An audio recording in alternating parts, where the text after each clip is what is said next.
इस वीडियो में जो टॉपिक्स मैं कवर करूँगा वो होंगे what to include, what to skip, how to stand out and how to beat ATS bots. इन सारे टॉपिक्स के तुमको टाइम स्टैम्प यहाँ पे दिख जाएंगे। अगर वो विजिबल नहीं होते हैं तो कमेंट सेक्शन में एक कमेंट होगा, उसमें सारे टाइम स्टैम्प मैंशन होंगे। ओके, तो चलो शुरू करते हैं।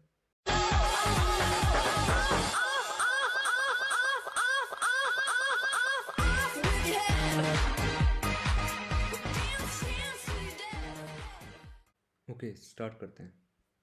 तो सबसे पहले बात करेंगे रेज्यूमे और CV के बीच में डिफरेंस की। ये मैं इसलिए बता रहा हूँ क्योंकि मैंने कई बार लोगों को देखा है, इन दोनों के बीच में कंफ्यूज हो जाते हैं वो लोग। तो मैंने सोचा इसी को क्लियर कर लेना चाहिए पहले। तो देखो, बिल्कुल बेसिक से समझते हैं। जो रेज्यूमे होता है वो अपना सिंगल पेज का रहता है एंड ये किसी स्पेसिफिक जॉब के लिए बनाया जाता है। जैसे तुमने फ्रंट एंड रोल के लिए अप्लाई किया है तो जो इसमें स्किल्स होंगे या फिर प्रोजेक्ट्स होंगे वो सारे फ्रंट एंड रिलेटेड ही होने चाहिए। ऐसा ना हो तुमने बैक एंड के प्रोजेक्ट्स लगा दिए या फिर उसके स्किल्स मेंशन कर दिए, वो इररेलेवेंट माने जाते हैं और तुम्हारा रेज्यूमे रिजेक्ट हो जाता है। तो ये गलती मत करना, ठीक है। अब आते हैं CV पे। CV generally more than 2 pages का होता है और इसमें ये जो PhD या फिर जो टीचिंग जॉब्स के लिए अप्लाई करते हैं ना, वो लोग बनाते हैं। इसमें तुम्हारा पूरा करियर बैकग्राउंड आता है कि तुमने कहाँ से पढ़ाई की है, तुम्हारे पास क्या क्या सर्टिफिकेट्स हैं, अचीवमेंट्स क्या हैं, तुमने कोई रिसर्च की है। उसमें आपका पूरा डिटेल में ऐसे एक्सप्लेन किया जाता है। अगर आप डेव हो तो आपको ये CV नहीं चाहिए, रेज्यूमे से ही आपका काम हो जाएगा। ओके, आई गेस तुम लोग समझ गए होगे रेज्यूमे और CV के बीच में डिफरेंस क्या होता है और कौन सा कब यूज़ करना है ना। तो अब चलो नेक्स्ट देखते हैं कि रेज्यूमे कैसे बनाना है और क्या क्या इंक्लूड करना है। ये मैंने एक टेम्पलेट लिया एग्जांपल के लिए, तो इसके थ्रू समझते हैं। सबसे पहले रेज्यूमे में आता है अपना हेडर। हेडर में अपन क्या क्या मेंशन करेंगे, अपना नाम हो जाएगा, अपने कॉन्टैक्ट्स डिटेल आ जाएंगे, लाइक आपका mobile number, email ID, GitHub का लिंक, लिंक्डइन प्रोफाइल का लिंक। अगर आपके पास खुद का पोर्टफोलियो है तो आप उसका लिंक भी लगा सकते हो।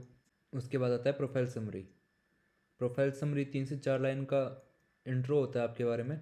इसमें आप ये सब लिखते हो जैसे कि मैं स्टैक डेवलपर हूँ with hands on projects in React, node, या फिर बैक एंड फोकस रोल्स के लिए अप्लाई कर रहा हूँ। ये जो भी आप जिस भी रोल के लिए अप्लाई कर रहे हो वो सब इस प्रोफाइल समरी में आता है, ठीक है। अब नेक्स्ट आता है एक्सपीरियंस सेक्शन। अगर आपके पास एक्सपीरियंस है तो आप उसको मेंशन कर दो, लाइक जिस रोल पे आप काम कर रहे हो या फिर जिस भी कंपनी में आप काम कर रहे हो तो आप मेंशन कर दो और उसके बारे में थोड़ी डिटेल्स दे देना। और एक और चीज़ याद रखना, पैराग्राफ में नहीं लिखना है ये सब, ऐसे पॉइंट्स में लिखो ताकि उसकी रीडेबिलिटी बढ़े, ठीक है। अगर एक्सपीरियंस नहीं है तो कहीं पे इंटर्नशिप की हो या फिर पार्ट टाइम कोई काम किया हो वो भी लिख सकते हो। अगर वो भी नहीं है तो आपको अपना स्किल सेट मेंशन करना है। फ्रंट एंड डेवलपमेंट में करते हो या फिर बैक एंड करते हो, डेवऑप्स के हो या फिर जो भी आपको आता है वो आप यहाँ पे मेंशन कर देना अपने स्किल्स में, ठीक है। अब देखो नेक्स्ट क्या आता है, प्रोजेक्ट सेक्शन। अब ये मत बोलना कि भैया प्रोजेक्ट भी नहीं बनाया हमने, ऐसा नहीं चलेगा। देखो प्रोजेक्ट बनाने पड़ेंगे और बहुत ज़रूरी है क्योंकि AI आ चुका है, जॉब की वैसे भी कमी है, तो बिना प्रोजेक्ट्स के जॉब मिलना मुश्किल हो जाएगा। और तुम्हारे लिए अच्छा है तुम प्रोजेक्ट बनाओगे ना तो देखो समझोगे कि कैसे क्या काम हो रहा है असल में, जो हमने सीखा है उसको कैसे इम्प्लीमेंट करना है। वो सब के लिए प्रोजेक्ट ज़रूरी है।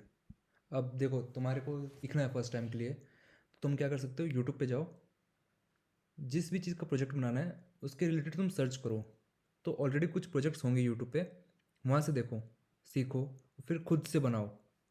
ऐसा नहीं हो कि भैया वहाँ से पूरा कॉपी कर लिया, उनकी गिटहब रेपो ली, उसको कॉपी कर लिया और फिर बोलो लाओ भैया देखो हमारा प्रोजेक्ट रेडी है।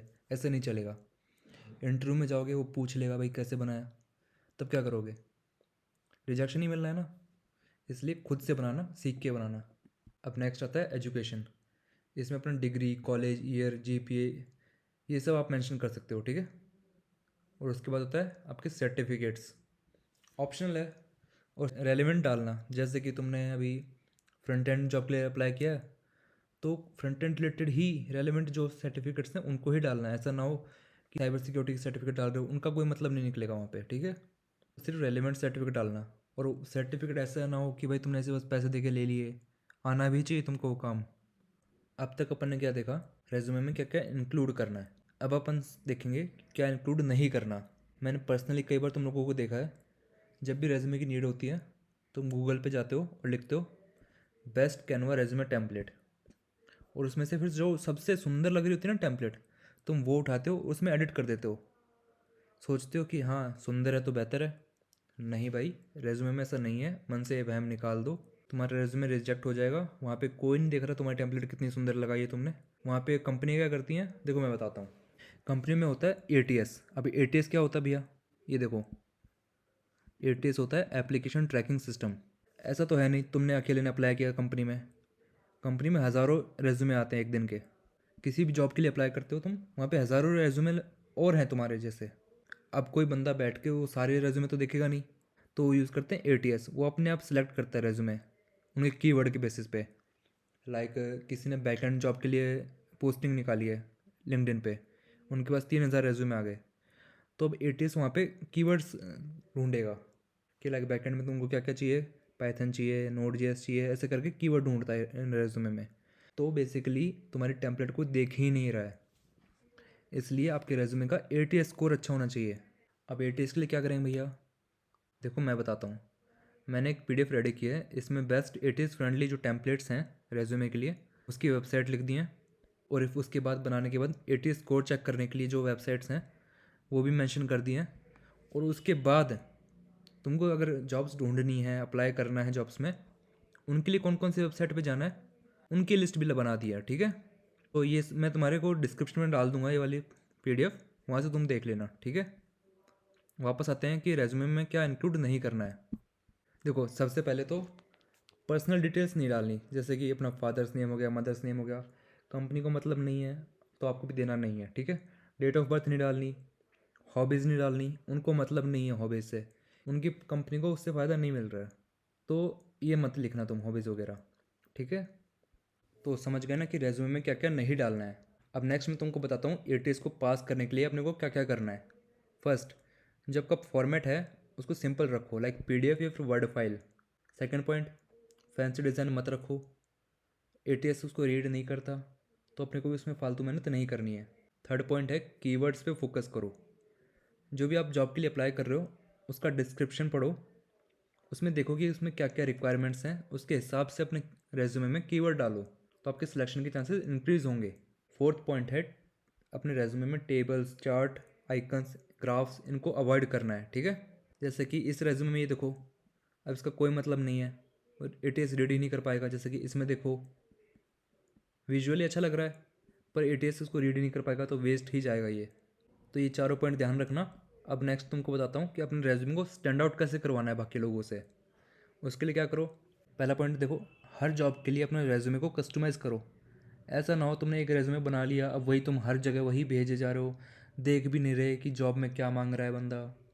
फ्रंट एंड की जॉब है, तुम बैक एंड का रेज्यूमे भेज रहे हो, ये नहीं करना है। इसमें तुम्हारा रेज्यूमे सीधे सीधे रिजेक्ट होगा।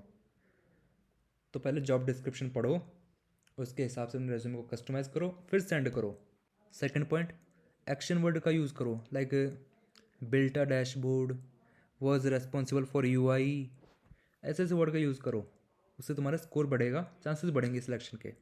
थर्ड पॉइंट है जो लिंक्स डाले हैं वो काम करने चाहिए, जैसे गिटअप का डाल दिया, अपने लिंक्डइन प्रोफाइल का डाला है, पोर्टफोलियो डाला है, वो काम के होने चाहिए, वर्क करने चाहिए। ऐसा ना हो बस लिख दिया जा रहे हैं तो वहाँ पे एरर आ रहा है पेज पे, तो उसको चेक कर लेना। फोर्थ पॉइंट है टाइपोज। टाइपोज क्या होते हैं, टाइपिंग मिस्टेक, वो मत करना। अगर वो टाइपोज होंगे तो उसको लगेगा कि भाई बंदा सीरियस ही नहीं है, अपने रेज्यूमे में टाइपो हैं इसके, तो रिजेक्शन ही है वो। अब लास्ट मिनट कुछ चेकलिस्ट है, वो सुन लो ध्यान से। एक पेज का होता है फ्रेशर्स का, क्लीन लेआउट होना चाहिए, प्रोजेक्ट स्ट्रॉन्ग होने चाहिए और इम्पैक्टफुल होने चाहिए, प्रॉपर कीवर्ड्स होने चाहिए, स्पेलिंग मिस्टेक नहीं होनी चाहिए। अगर तुम ये सब अप्लाई कर लोगे तो तुम्हारा काफ़ी अच्छा रेज्यूमे बन जाएगा। पीडीएफ मैंने डिस्क्रिप्शन में डाल दी है, तुम वहाँ से उसको ले सकते हो, आपको सारी वेबसाइट मिल जाएंगी। और हाँ, जाने से पहले एक और चीज़, तुम्हारी लिंक्डइन प्रोफाइल है, वो मैंने काफ़ी बार नोटिस किया है, लोग क्या करते हैं उसको एज अ डेड अकाउंट रखते हैं, कोई डिटेल्स नहीं डालते, लाइक कोई अबाउट नहीं, कोई स्किल्स नहीं, प्रोजेक्ट्स भी नहीं डाल रखे, अपने एजुकेशन के बारे में नहीं बता रखा। ऐसा मत करो, ये वेबसाइट अपने को हेल्प करती है लोगों से कनेक्ट करने में। जैसे अब अभी कंपनी स्विच करनी होगी, आप उनको बोल पाओगे कि भैया मैं आपकी कंपनी में अप्लाई कर रहा हूँ, एक बार मेरे को रेफ़र के लिए हेल्प कर देना। तो इसलिए ये प्लेटफॉर्म ज़रूरी है। ऐसे और भी सोशल मीडिया प्लेटफॉर्म्स हैं, उनकी भी हेल्प लो और वहाँ पे अपनी आईडी को ठीक करो। अब इसमें तुम क्या कर सकते हो, अपने कनेक्शन इंक्रीज़ करो, जैसा कि अभी तुम यहाँ पे माई नेटवर्क सेक्शन पे आओगे, यहाँ पे तो तुमको काफ़ी सारे लोग दिखाई देंगे। अब उनका बायो पढ़ो कि क्या लिखा है, जैसे कि डेवऑप्स इंजीनियर है, कोई कोई फुल स्टैक है, जो तुम्हारे सेम फील्ड का है, तुम्हारे इंटरेस्ट का है, उसको कनेक्ट के रिक्वेस्ट भेजो, उससे कनेक्ट हो, कुछ शेयर करो, ग्रो करो, ऐसे करना है, ठीक है। ओके, बस अभी के लिए इतना ही। अगर कुछ डाउट हो या फिर ऐसा कुछ मन में हो पूछने का, तो आप कमेंट कर देना, मैं आपको रिप्लाई कर दूंगा। Okay, thanks.